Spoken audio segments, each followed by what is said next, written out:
play music, make phone calls with a paired phone, and give other commands, all by using your voice. This is how you do it. To start, just press the push-to-talk button on your steering wheel and wait for the system to prompt you with a beep. Then you can use everyday language to give commands. Want to make a phone call? Say call followed by the number or contact name like this. Call Mom. If you want to listen to the radio, say tune to, then the radio station's number or call letters.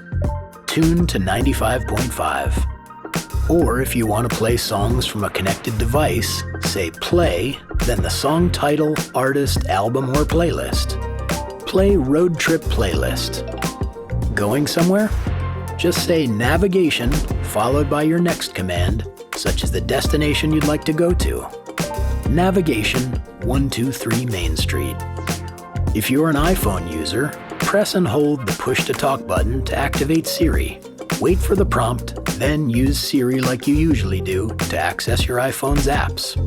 While for Android users, just press and hold the push-to-talk button and use Android voice controls as you normally would. To stop using voice recognition, say cancel or exit, or press the end call button on your steering wheel. For voice recognition to work as it should, here are some tips. Make sure it's quiet inside the vehicle.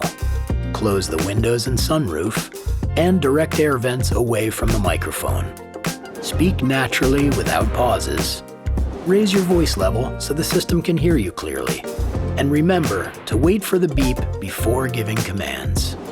Visit Chevrolet.com to learn more about using voice recognition.